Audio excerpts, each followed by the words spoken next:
el gobierno anunció esta nueva reducción del aparato estatal. La noticia, como les decía, no fue comunicada siquiera por el presidente Daniel Noboa, sino por quien funge ahora como su vocero, Julio José Neira, quien presentó la medida como parte de un proceso de optimización institucional. Pero detrás del lenguaje técnico y detrás de las promesas de ahorro surge una pregunta, ¿no? ¿Cuánto más puede reducirse un Estado que ya arrastra años de recorte, años de despidos, años de debilitamiento institucional sin afectar su capacidad de garantizar derechos y sin afectar su capacidad de sostener la vida pública? Aquí arrancamos. Ya, aquí no hay maquillaje, solo verdad cruda. Sube el volumen, que empiece el golpe. Cortina de fuego, palabra que quema, Ecuador en la mira, verdad que condena. Si callan las balas, hablamos nosotros. Ayer en una cadena nacional, el superministro Julio José Neira anunció la supuesta optimización del Estado. Así lo dice, ¿no? Así lo anuncia. Vamos a revisar rápidamente una nota de Radio Pichincha para ver cómo la titula y también conocer detalles de esta supuesta optimización. Estamos tratando de ser eficientes, decía Julio José Neira, anunciando una serie de decisiones, una serie de medidas. Radio Pichincha, a propósito, le recomiendo nuestro portal web para que esté bien informado, radiopichincha.com. Radio Pichincha titula: Gobierno de Daniel Noboa reduce de 14 a 10 los ministerios. Así queda el nuevo gabinete. Para quienes nos siguen a través de nuestra transmisión de YouTube, que a esta hora vamos a ver cuántos son, 3,684 personas nos siguen. Ven ustedes allí una fotografía del primer mandatario. ¿Y qué dice esta nota de Radio Pichincha? Por segunda ocasión en menos de un año, el Ejecutivo emprendió una reestructuración del aparato estatal. La reforma reduce el número de ministerios a 10 y crea nuevas carteras que agrupan áreas económicas, productivas, sociales y tecnológicas. El gobierno de Daniel Noboa anunció este 4 de junio de 2026 una reestructuración administrativa que reduce el número de ministerios de 14 a 10. Esta medida representa la segunda fusión masiva de entidades del Ejecutivo en menos de un año, tras el recorte realizado en julio de 2025, que ya había disminuido las carteras de 20 a 14. Ahora nos quedamos con 10, ¿no? ¿Cómo queda el gabinete? La nueva estructura fue presentada a través de una cadena nacional liderada por José Julio Neira. ¿Julio José Neira o José Julio Neira? No sé cómo es.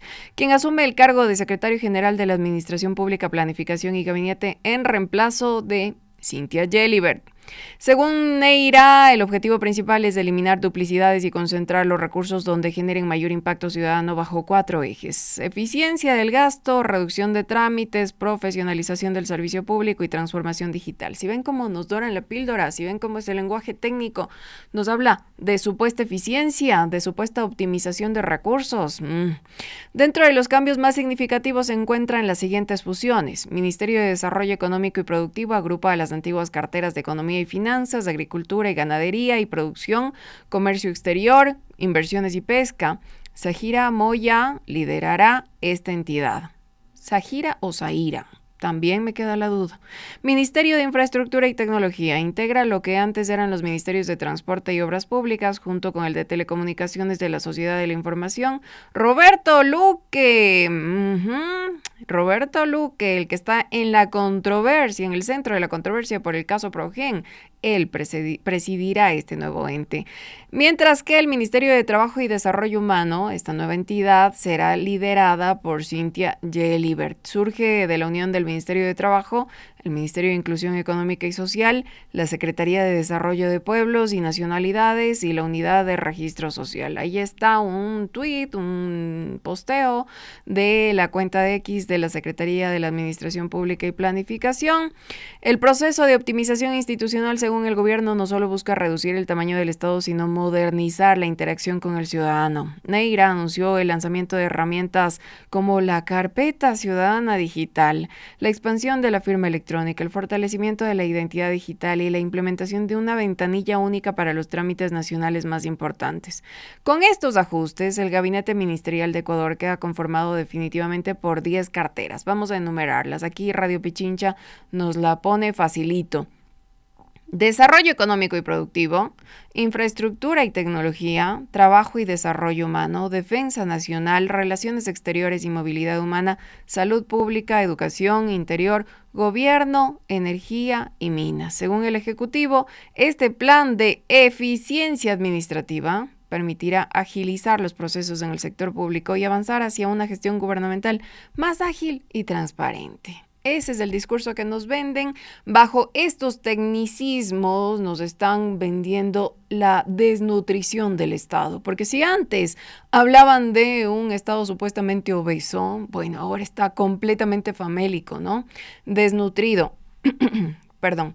Y antes de analizar con profundidad este anuncio, quiero que reflexionen conmigo sobre algunos aspectos de forma. Hay algo profundamente simbólico en el anuncio del recorte estatal. Porque este anuncio no salió de la boca del presidente.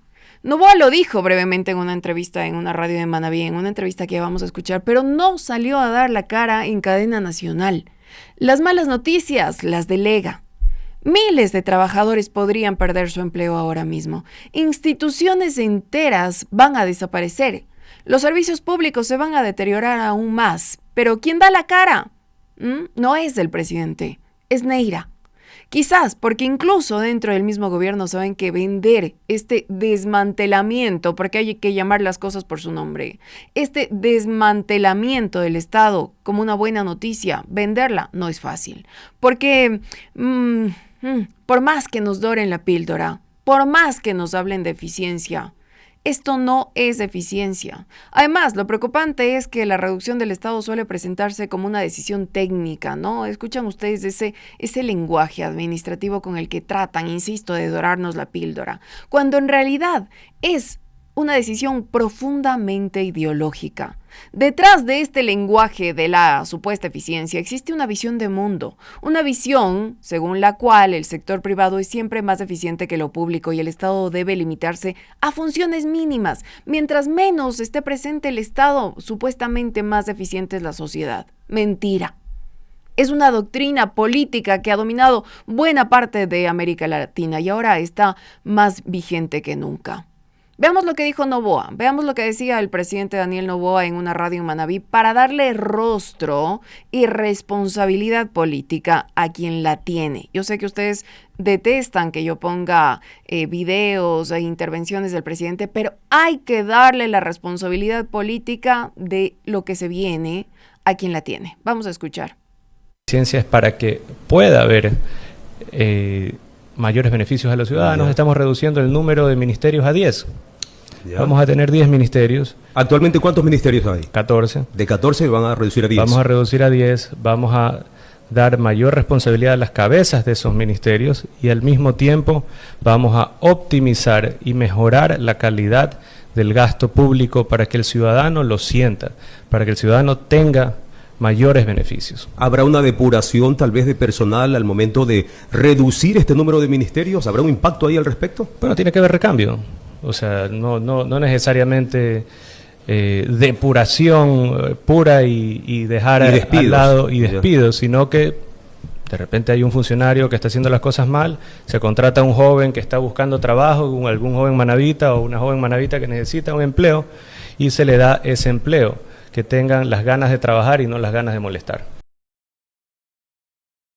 ¿De trabajar o tiene las ganas de molestar? ¿Cómo se va a evaluar a los funcionarios públicos que serán despedidos, desvinculados o como quieran llamarlo, cualquier eufemismo que quieran utilizar dentro del gobierno? ¿Cómo van a ser evaluados? ¿Cómo se va a tratar en materia de empleo esta fusión de los ministerios? Son respuestas que nadie está dando. Son preguntas que nadie está contestando. Y claro, durante años nos dijeron que el problema del Ecuador era el tamaño del Estado, que teníamos un Estado obeso, que había demasiado gasto público, que sobraban instituciones, que sobraban funcionarios, la burocracia, esta satanizada burocracia, ¿no? Y un largo, etcétera. Nos dijeron que el camino hacia el desarrollo consistía en adelgazar al Estado para que la economía respirara. Lo repitieron tanto que terminó convirtiéndose en una especie de cliché, en una especie de sentido común. Y les he traído 3 videos 3 videos que seguro les sonará súper familiares a nuestro equipo de producción si podemos ponerle uno tras de otro. Son 3 videos, les voy a decir de quién. El primero es de Andrea González, el segundo es de María Sol Pons, una analista, y el tercero es de Tatiana Macías, docente del Colegio de Economía de la Universidad San Francisco. Vamos a ponerlo enseguidilla para que pueda nuestra audiencia, nuestros oyentes, nuestros queridos amigos y amigas puedan apreciar esto que nos repitieron una y otra vez. Seguro el discurso les va a sonar familiar porque lo repitieron tan insistentemente, de manera tan sistemática, que seguramente a usted le suena familiar. Esta es la cantidad de ministerios que tiene el Ecuador. Un gasto corriente altísimo e ineficiente. Para poder sacar a Ecuador de su desarrollo, proponemos dejar los gastos que realmente tengan un impacto en quienes lo necesitan. Ecuador lo tiene todo, menos tiempo para perder. Entonces, el segundo paso que habría que preguntarle al gobierno nacional si tiene esa visión es de reducción del tamaño del Estado. El Ecuador se caracteriza por tener un Estado obeso que utiliza un porcentaje demasiado alto de los ingresos que tiene solamente para cobertura de nómina, por ejemplo, de la burocracia. Correcta. Creo que lo que se debe hacer es reducir el tamaño del Estado, porque acordémonos que todo el Estado se financia a través de 3 formas. Una, impresión monetaria, que bueno, afortunadamente, y debo decirlo directa y rotundamente, afortunadamente no lo podemos manejar hoy en día. 2, lo hacemos a través de financiamiento de organismos multilaterales. Y también 3, lo hacemos a través de impuestos. Y si vemos que el gobierno tiene un déficit considerable, tiene que buscar una de estas alternativas. Subir impuestos yo creo que no es una muy buena solución en este momento, porque lo que tenemos que hacer después de haber tenido la incertidumbre de un proceso electoral es hacer que el ciudadano vuelva a confiar en la economía, volver a invertir, volver a buscar proyectos productivos, volver a poner el dinero a moverse, pero esto de aquí por iniciativa propia y con los incentivos adecuados. La otra manera, que bueno, es la que también estamos utilizando, es a través del FMI, que también nos pone algunas condiciones bastante claras y un poco rígidas, pero que también nos llevan a la dirección correcta para que en algún momento ya no necesitemos del FMI como financiamiento principal. Sí se dan cuenta que es una decisión ideológica, sí se dan cuenta cómo, por ejemplo, estas 3 mujeres que he traído a colación tratan de defender esta idea de que al Estado hay que adelgazarlo, del Estado obeso. Y claro, Andrea González, por ejemplo, aparece en esta primera pieza audiovisual quitando, ¿no?, al estilo Milei, recortando las carteras de Estado, los ministerios que supuestamente sobraban dentro de esta estructura de Estado, esta estructura del Ejecutivo. Para ella, el Estado no era bueno hasta que, bueno, se convirtió en funcionaria pública, porque hoy, ¿qué es? Hoy, ¿de qué se está desempeñando? Como embajadora de Ecuador ante Bélgica. Ahí sí no critica al Estado, ahí sí lo público no le parece malo. Bueno, hoy, casi una década después de ajustes, despidos, recortes y privatizaciones encubiertas, vale la pena preguntarnos, vale la pena hacernos una pregunta: ¿qué tan mejor estamos? Despójese de cualquier afinidad política, despójese de cualquier prejuicio. ¿Qué tan mejor estamos? Porque este anuncio realizado por el gobierno sobre una nueva reducción del aparato estatal no aparece en el mejor momento del país. Llega en un escenario donde los hospitales carecen de medicinas, donde las escuelas pierden estudiantes. Dicho sea de paso, 450,000 menores de entre 3 y 17 años se encuentran hoy mismo fuera del sistema educativo. Fuera por completo, debido a factores como la pobreza, la violencia, la migración, etc. 450,000 jóvenes, muchachos, niños y niñas están fuera del sistema educativo. Este anuncio llega en un país donde la seguridad se desplomó, donde las instituciones públicas funcionan con enormes limitaciones y donde el empleo adecuado sigue siendo una excepción para millones de ecuatorianos. Y claro, cuando observamos la trayectoria ecuatoriana de los últimos 20 años, la discusión se vuelve todavía más interesante. Y aquí les voy a traer unos datitos de no esta última década, sino de entre 2007 y 2017, porque en ese periodo Ecuador apostó por un modelo de fortalecimiento estatal. ¿Qué pasó durante ese periodo? Se incrementó la inversión pública, se expandió la infraestructura, se fortalecieron los sistemas de salud y educación, se desarrollaron capacidades institucionales y se amplió la presencia del Estado en territorios históricamente abandonados. Usted podrá ser correísta, podrá ser anticorreísta, podrá ser novoísta, podrá ser papista, lo que usted quiera. Pero existen indicadores, existen cifras, existen datos que son difíciles de ignorar. Por ejemplo, ayer leía y lo colocaba en mi cuenta de X, ¿no? Porque a mí me llamaba profundamente la atención que buscando material sobre esto, ¿no?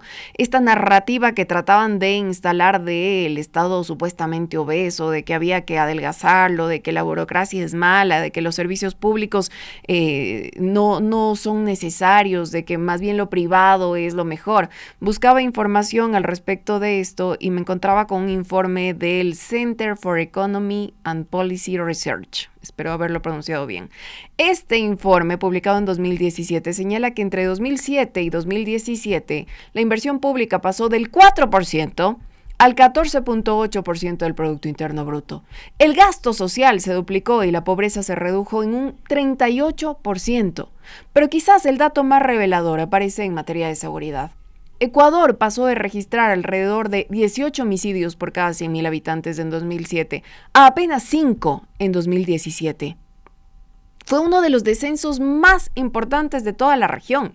Y aquello no ocurrió por casualidad, ocurrió porque existía un Estado capaz de intervenir, de regular y de generar cohesión social. Y les decía, para preparar este segmento estaba buscando material que me permita graficar lo que decían, cómo se construyó esta narrativa de un Estado supuestamente obeso y cómo luego también durante esta última década han buscado desinstitucionalizar al Estado, han buscado aplicar el neoliberalismo de tal manera que el costo termine recayendo sobre los que menos tienen, ¿no? Y me encontraba con un artículo que me pareció súper interesante. Y lo pueden ustedes leer, está en la portada de rebelión.org. Lo titula Crisis institucional y crimen organizado en Ecuador. Y el autor de este artículo es Luciano Ancelini. Es un profesor argentino, un profesor de la Universidad de Buenos Aires, donde como subtítulo coloca la batalla de Pavón. ¿Por qué? Porque es un juego de palabras, ¿no? Hace alusión a una batalla librada en Argentina, pero también a la batalla de la prefecta, porque hace un análisis del discurso de la prefecta Paola Pavón, dado el 23 de mayo pasado en el marco de la conmemoración por los 204 años de la batalla de Pichincha. Qué interesante este análisis, les recomiendo. Y he traído un extracto precisamente de la prefecta porque ella describe con muchísima precisión cómo se dio esa transición y qué ha pasado en los últimos 10 años y cuáles han sido los efectos del neoliberalismo y de esta llamada eficiencia pública. Esto entre comillas, eficiencia pública. Vamos a escucharle a la prefecta. En el Ecuador, el neoliberalismo prometió prosperidad. ¿Y qué nos deja? Nos está dejando hambre, inseguridad, violencia. Se convirtió en el neoliberalismo de la muerte. Las políticas que hoy se impulsan responden a la lógica de desmontar lo público, debilitar el Estado, privatizar los bienes comunes y convertir los derechos en mercadería.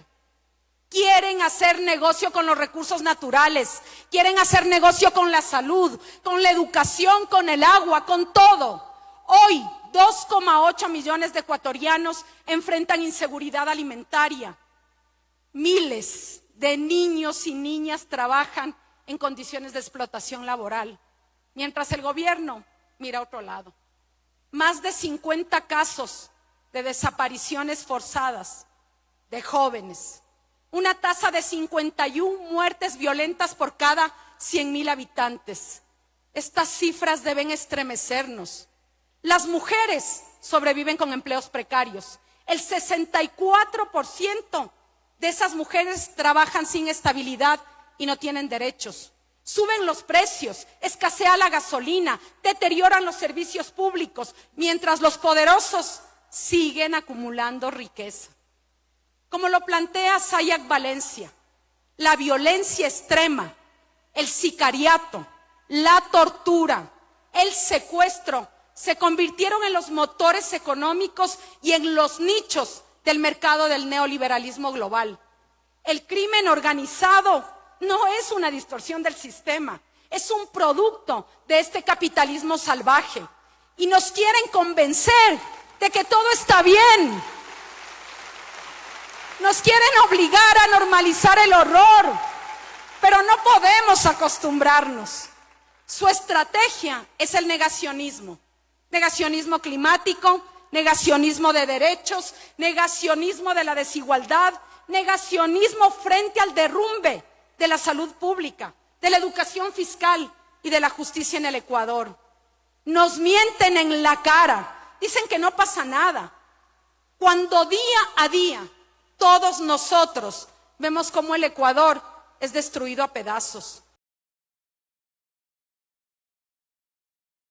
Qué discurso tan revelador. Además muestra una radiografía de estos dos modelos que se contrastan, ¿no? La inversión pública de 2007 a 2017 frente a esta última década de neoliberalismo, donde además nos han querido convencer, como dice la prefecta, de que todo está bien. El negacionismo, dice la prefecta, ¿no? Los eufemismos que utilizan para simular que todo está perfecto, de que vivimos en un país donde pasan cosas maravillosas, donde no hay tal crisis. Nos mienten en la cara, dice la prefecta, y es que claro, pues cuando una familia tiene que acudir a una rifa, organizar sorteos para poder atender sus dolencias, porque el Estado no es capaz de proveerle los servicios de salud.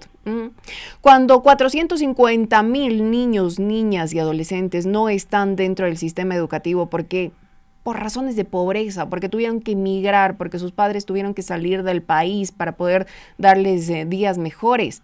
No estamos hablando de una fórmula mágica que resuelve todos los problemas, porque les leía a ustedes en los comentarios en YouTube y decían 10 años de ahorro, supuesto ahorro, no ahorro entre comillas. ¿Dónde está esa plata? ¿Dónde está la inversión? ¿Dónde está?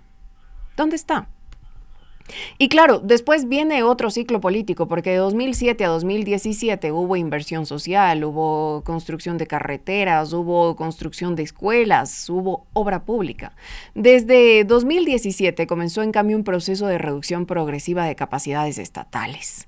Se recortaron presupuestos, se eliminaron instituciones, se disminuyó la inversión pública, se promovió la flexibilización financiera, se debilitó la planificación y se instaló nuevamente la idea de que el Estado era un problema más que una solución. Los resultados de la implementación de este modelo económico, del neoliberalismo, tampoco son una cuestión de opinión. Mientras el Estado retrocedía, los homicidios comenzaron a multiplicarse. Las redes criminales ampliaron su influencia. El sistema de salud perdió capacidad de respuesta. La educación pública empezó a mostrar signos de deterioro. La infraestructura dejó de expandirse al ritmo anterior. El empleo formal. ¿Qué pasó con el empleo formal? Se estancó. La promesa era que el mercado compensaría esos vacíos, pero los vacíos siguieron allí. Entonces, si el Estado era tan inútil, tan ineficiente, si había que adelgazarlo hasta dejarlo caquético, ¿por qué el país funcionaba mejor cuando tenía más capacidades? ¿Por qué los indicadores sociales, económicos y de seguridad mostraban mejores resultados en la década de 2007 a 2017? ¿Por qué hoy, después de tantos años de ajustes, seguimos escuchando que el problema es que todavía falta ajustar más?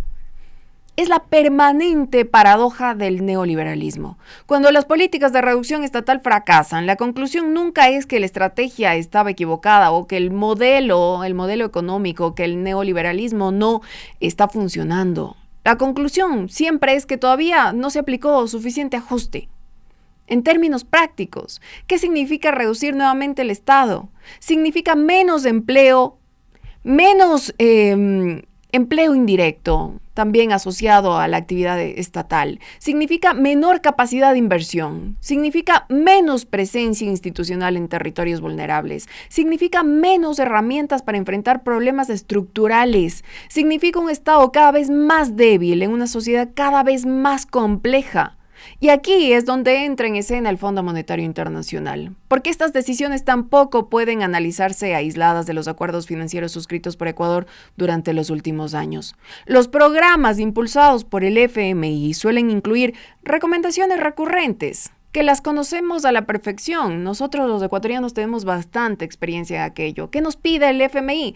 Reducir el gasto público, disminuir el tamaño del Estado, reformas laborales, disciplina fiscal, consolidación presupuestaria.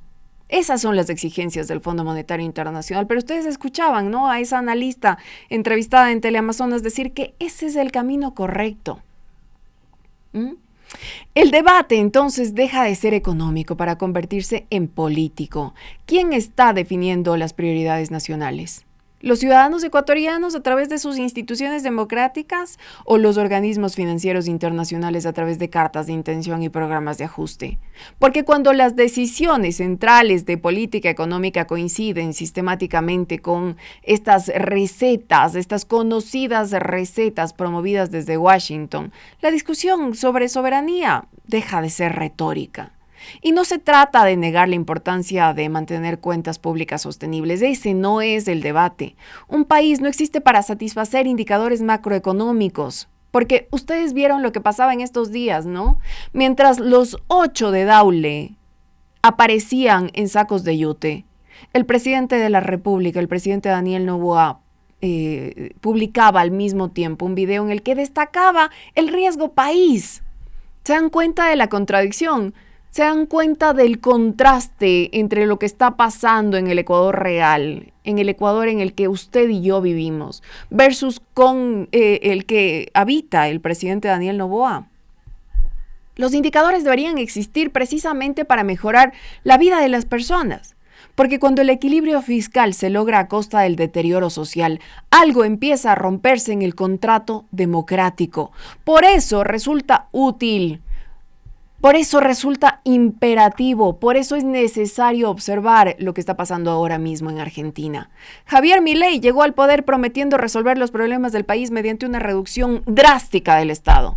Con una motosierra en la mano, convirtió el achicamiento estatal en una especie de religión política, ¿no? Su mensaje era claro, su mensaje era sencillo. Cuanto menos Estado exista, mejor funcionará la economía. Vamos a ver un videíto de Milei. Ministerio de Cultura, afuera.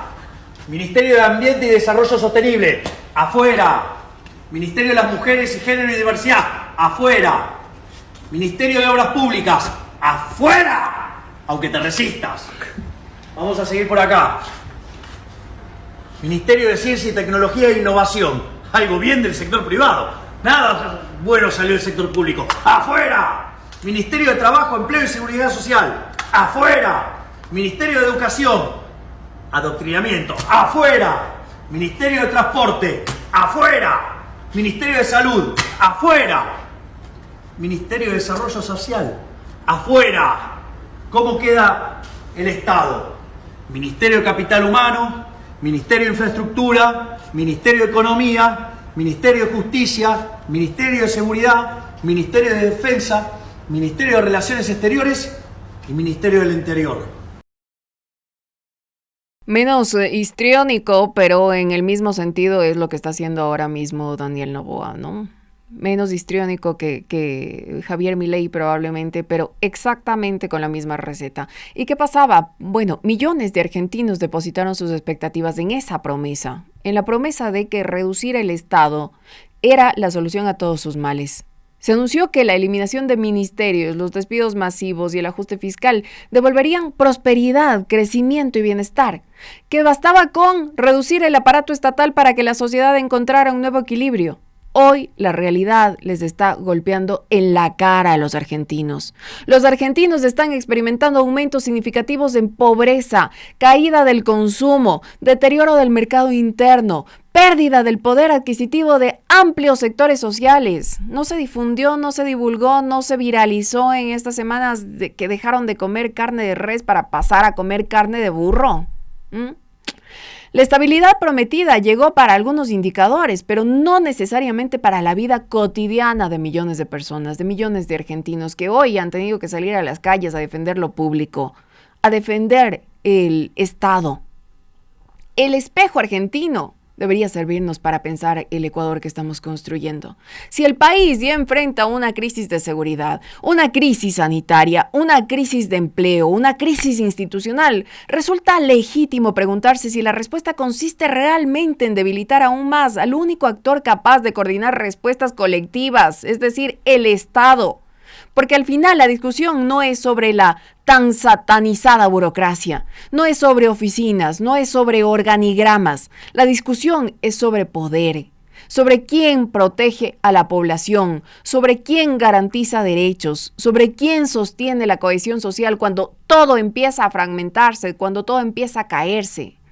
Queridos amigos, queridas amigas, y después de años de recortes, de despidos, de privatizaciones, de ajustes, estamos viviendo uno de los momentos más difíciles de nuestra historia reciente, ¿no será hora de revisar la premisa original? Tal vez el problema nunca fue el Estado. Tal vez el problema nunca fue que ese Estado al que lo llamaban obeso era demasiado grande. Tal vez el problema, el verdadero problema, comenzó cuando gobiernos neoliberales, cuando gobiernos de derecha empezaron a desmontarlo pieza por pieza, desde el gobierno de Lenín Moreno, pasando por el gobierno de Guillermo Lasso y ahora con tanta euforia en el gobierno de Daniel Noboa.